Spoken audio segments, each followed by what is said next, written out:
ज्याला स्त्री आई म्हणून कळली तो जिजाऊंचा शोभा झाला, आणि ज्याला स्त्री बहीण म्हणून कळली तो मुक्ताईचा ज्ञानदेव झाला.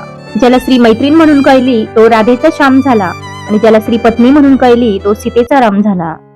नमस्कार. तुम्हाला स्टेजवर बोलता येईल असे दमदार भाषण हवे आहे का? तर मग तुम्ही अगदी योग्य ठिकाणी आला आहात. भाषण लिहून घ्या. आपल्या भाषणाला सुरुवात करूया.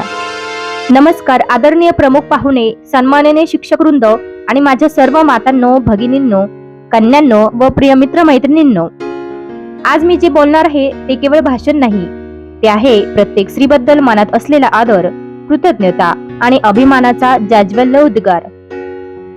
आज आपण साजरा करतोय इंटरनॅशनल वुमन्स डे, 8 मार्च, महिला दिन.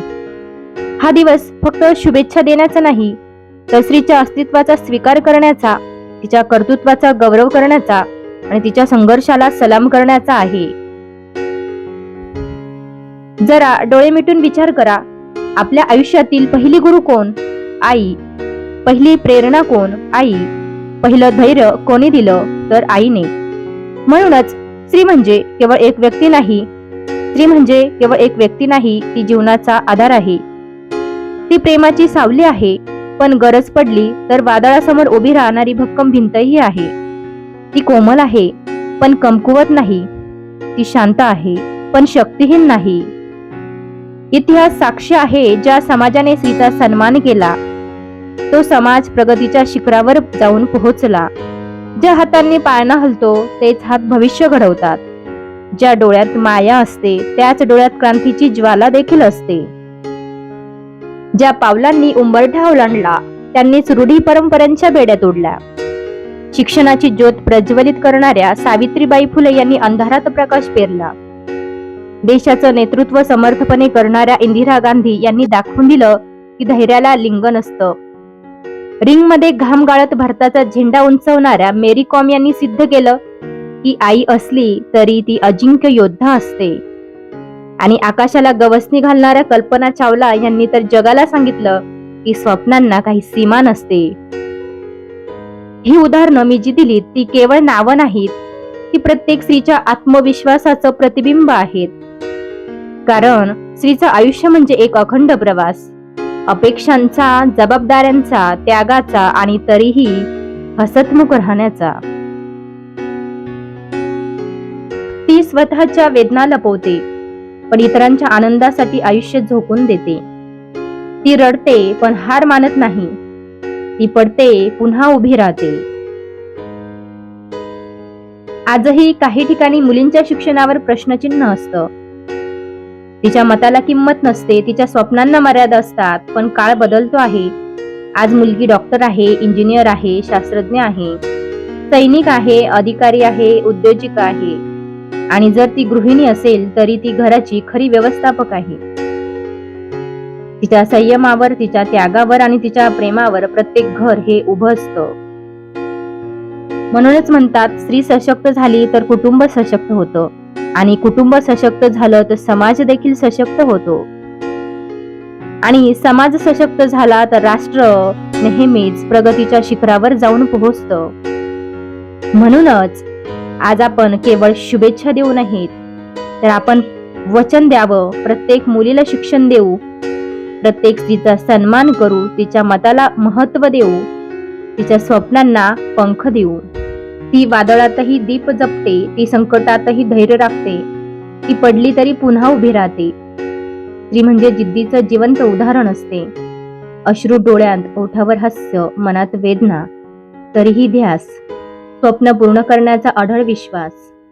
स्त्री म्हणजे धैर्याचा श्वास. तीच आहे संस्कारांची शिदोरी, तीच आहे कर्तृत्वाची कहाणी.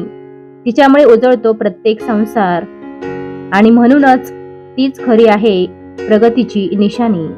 मैत्रिणींनो, टाळ्या वाजल्या पाहिजेत, कारण आज आपण त्या शक्तीचा गौरव करतोय जी आपल्या अस्तित्वाचा पाया आहे. मुलींनो, स्वतःवर विश्वास ठेवा. तुम्ही कमी नाही, तुम्ही कुणापेक्षा कमी नाही. तुम्ही समर्थ आहात, सक्षम आहात, अजेय आहात. स्वप्न बघा, मोठी बघा, निर्भय बघा. तुमच्या पंखांना कोणी कापू शकत नाही जर तुमचा आत्मविश्वास जिवंत असेल. स्त्रीची ताकद फक्त घरापुरती मर्यादित नाही, ती मैदानावर, कार्यालयात, शाळेत, रस्त्यावर आणि आकाशातही समानतेसाठी लढते. ती फक्त स्वतःसाठी नाही, ती प्रत्येकासाठी लढते. प्रत्येक शब्दात तिचा आत्मविश्वास, प्रत्येक पावलात तिचं धैर्य, प्रत्येक हसण्यात तिचा उत्साह दिसतो. आज आपल्याला प्रत्येक स्त्रीच्या हिमतीचा, धैर्याचा आणि जिद्दीचा सन्मान करायला हवा. कारण समाज त्या स्त्रीने बदलतो, समाज त्या स्त्रीने उजळतो आणि समाज त्या स्त्रीने प्रगती करतो. स्त्री ही केवळ जन्मानुसार व्यक्ती नाही, ती एक प्रेरणास्थान आहे. ज्या स्त्रीने स्वतःच्या स्वप्नांची काळजी घेतली तीच आपल्या मुलींसाठी आदर्श ठरते. ज्या स्त्रीने आपल्या अधिकारांसाठी लढा दिला तीच आपल्या समाजासाठी मार्गदर्शक ठरते. आणि ज्या स्त्रीने प्रेम, त्याग आणि धैर्य यांची मिसळ दाखवली तीच आपल्या घरात आणि समाजात संस्कार निर्माण करते. तुम्हाला माहित आहे का, प्रत्येक स्त्री ही समाजाची पायास्तंभ आहे आणि तिच्या सामर्थ्यावरच राष्ट्र उभं राहतो. म्हणूनच आपण काय करावं या महिला दिनी, तर आजच्या या महिला दिनी आपण फक्त स्त्रीसाठी काही शब्द म्हणत नाहीत, तर तिच्या सामर्थ्याला, तिच्या स्वप्नांना आणि तिच्या आत्मविश्वासाला वचन देत आहोत. भाषण बोलून काही होणार नाहीये. चला तर मग प्रत्येक स्त्रीला सांगूया, तू सक्षम आहेस, तू अद्वितीय आहेस, तू अजेय आहेस. तुझ्या धैर्याने आणि तुझ्या जिद्दीने जग बदलू शकतो.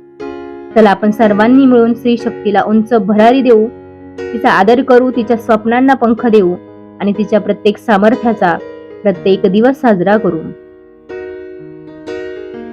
आज या महिला दिनी आपण ठरवूया, स्त्रीचा सन्मान हा केवळ एका दिवसापुरता मर्यादित न राहो, तो आपल्या प्रत्येक कृतीत दिसला पाहिजे. तिच्या कर्तृत्वाला मान, तिच्या संघर्षाला सलाम आणि तिच्या स्वप्नांना साथ देणं हीच खरी आदरांजली आहे. ती आहे म्हणूनच म्हणावंसं वाटतं, ती आहे धैर्याची तलवार, ती आहे प्रेमाचा आधार. तिच्यामुळे उजळतो संसार, तीच आहे भारताचा खरा अभिमान आणि आधार. माझ्या सर्व मातांनो, भगिनींनो, कन्यांनो, तुमच्यामुळे हे जग सुंदर आहे, सक्षम आहे, सशक्त आहे. तुम्हाला या महिला दिनाच्या मनपूर्वक लाख लाख शुभेच्छा. जाता जाता एक सुंदर चारोळी तर व्हायलाच हवी. तू जिजाऊ, तू सावित्री, अहिल्याची तू लेक आहे. तू कल्पना, तू सुनीता, आकाशात तुझी झेप आहे. गंभीर नाही तर खंबीर आहे, वार नाही तर तलवार आहे. स्त्री म्हणजे अबला नाही, ती तर पेटता अंगार आहे. स्त्री म्हणजे वात्सल्य, स्त्री म्हणजे मांगल्य, स्त्री म्हणजे मातृत्व आणि स्त्री म्हणजे कर्तृत्व. तुझ्या प्रयत्नांना मिळू दे यशाची सोनेरी किनार, तुझ्या प्रयत्नांना मिळू दे यशाची सोनेरी किनार. लक्ष दिव्यांनी उजळू दे तुझा संसार आणि कर्तृत्व. सामर्थ्याची ओढून घे नवी झालर, सामर्थ्याची ओढून घे नवी झालर. स्त्री शक्तीचा होऊ दे पुन्हा एकदा जागर, स्त्री शक्तीचा होऊ दे पुन्हा एकदा जागर. जय स्त्री शक्ती, जय भारत. धन्यवाद. व्हिडिओ आवडला असेल तर लाईक, शेअर, कमेंट नक्की करा आणि अशा सुंदर भाषणांसाठी चॅनलला सबस्क्राईब करायला विसरू नका. धन्यवाद.